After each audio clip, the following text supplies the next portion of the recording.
Oke teman-teman, kali ini saya akan kembali lagi ya membahas mengenai kabar terbaru dari timnas Indonesia.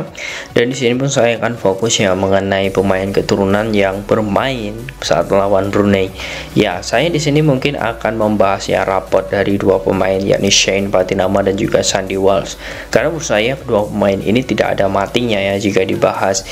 Sosok Shane Patinama ketika awal debut bersama timnas saat melawan Argentina, itu banyak sekali yang menghujat, bahkan ada beberapa netizen yang mengatakan bahwa ini adalah rekrutan naturalisasi tergagal. Bahkan juga Sandy Walsh ketika itu banyak cedera, bahkan juga tidak bisa tampil. Banyak netizen yang mengatakan ya ini adalah naturalisasi gagal dari PSSI.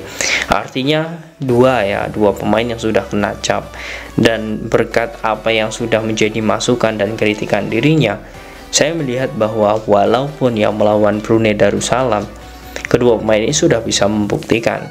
Dan ya ini yang menjadi poin penting. Dan jika nanti di tanggal 16 November melawan Irak, saya yakin sekali dengan kekuatan, kompetensi, kemampuan, mental, pengalaman dari kedua sosok ini akan membantu timnas Indonesia. Belum lagi ketambahan sosok Jordi Amat. Saya akan membahas tuntas mengenai Shane Patinama dan juga Sandy Walsh di konten kali ini di pembahasan melawan Brunei. Jangan lupa untuk membantu channel ini, silahkan kalian tekan tombol like, komen, dan juga subscribe, serta tekan tombol loncengnya ya agar kalian selalu mendapatkan notifikasi dari video-video saya selanjutnya. Nah, di sini langsung saja teman-teman ya, saya masuk ya mengenai sosok Sandy Walsh terlebih dahulu. Kalau berbicara tentang Sandy Walsh ya, memang dirinya selalu menjadi motivasi ya bagi pemain-pemain yang ada di dalam lapangan. Karena saya melihat ya bahwa semua ini terjadi ya, semua yang menjadi bagian penting dari timnas Indonesia di dua leg ya saat melawan Brunei itu adalah pemain yang berperan penting. Dan gol pertama yang dicetak oleh Hoki Caraka itu adalah assist dari Sandy Walsh. Itu membuktikan walaupun posisinya itu sebagai lini belakang, dia selalu bisa membantu lini tengah dan juga depan.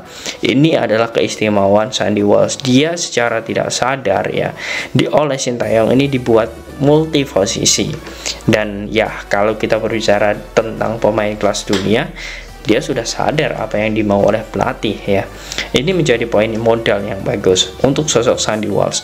Kemudian yang selanjutnya, Sandy Walsh ini ya bukan hanya bagaimana dia mampu untuk selalu membuka ruang, tetapi dirinya juga adalah pemimpin di lapangan walaupun dia bukan kapten ya. Karena segi instruksi dirinya itu selalu kena dengan pemain timnas ya. Dan saya melihat bahwa apa yang dilakukan oleh Sandy Walsh ini juga sudah bagus ya bersama timnas. Ini artinya ke depan sosok Sandy Walsh ini bisa menjadi panutan ya, selain sosok Jordi Amat. Tidak adanya Jordi Amat ternyata memang tidak berpengaruh ya ketika melawan Brunei ya di sini. Tetapi ketika melawan Irak ataupun Vietnam nanti ya, harapannya Sandy Walsh dan Jordi Amat kemudian Shane Patinama ini bisa duet. Ini akan menjadi tandem yang sangat bagus.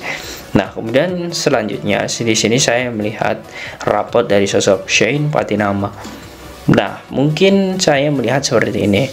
Di leg pertama dia kurang terlalu banyak menit bermain ya, karena diturunkan di menit 70-an. Tetapi untuk di leg kedua ini saya melihat bahwa permainannya itu sangat simpel sekali teman-teman. Shane Patinama ini ciri khasnya sangat simpel sekali. Dia tidak pernah atau tidak mau ketika menguasai bola, dia tahan bola itu di kaki 3-4 kali sentuhan.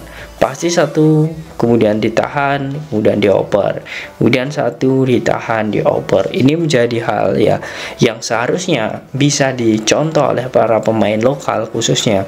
Karena saya melihat bahwa ini loh taktik ala Eropa. Tidak terlalu banyak memegang bola, tetapi umpan-umpannya itu pasti. Dan ya kalau kita berbicara tentang sosok Shane Patinama, cara dia membuka ruang, cara dia mencari bola, cara dia menjemput bola, itu memang khas sekali teman-teman. Dan ini wajar saja ya, pemain seperti ini sangat langka ya. Pemain seperti ini sangat sulit ditemui, apalagi di level Asia Tenggara.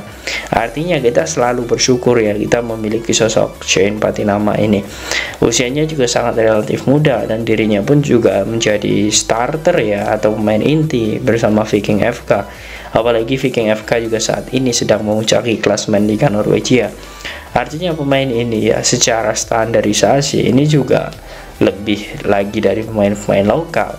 Jadi Shin Taeyong pun menurut saya dua leg ini ya, dengan memasangkan Shane Patinama di posisi aslinya itu sukses. Karena banyak kemarin yang mengatakan bahwa Shane ini akan sedikit kalah dengan Arhan dan posisi Shane pasti akan digeser. Nyatanya tidak.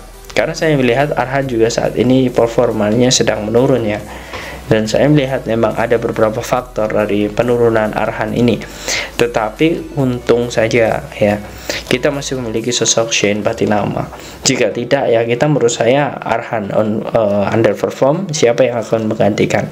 Nah ini menjadi hal yang sangat bagus, modal yang sangat baik jika memang kedepannya ya, jika memang kedepannya timnas Indonesia ini bisa untuk melenggang ya sampai ke perempat final Piala Dunia ataupun perempat final Piala Asia. Ya menurut saya ada beberapa faktor mengapa Indonesia di situ, salah satunya adalah pemain keturunan.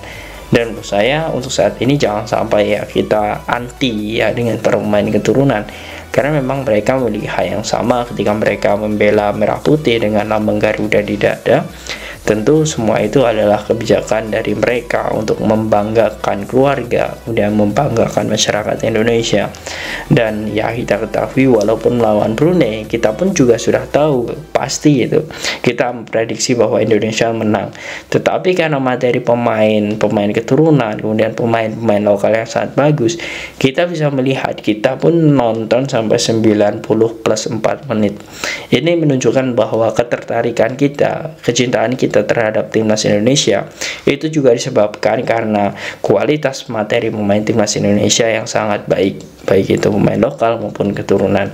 Nah, bagaimana menurut kalian teman-teman dengan sosok Shane Patinama, permainannya seperti apa menurut kalian ya? Dan juga sosok Sandy Walsh, apakah sudah sangat memuaskan atau ada beberapa PR yang harus diperbaiki dari kedua pemain ini?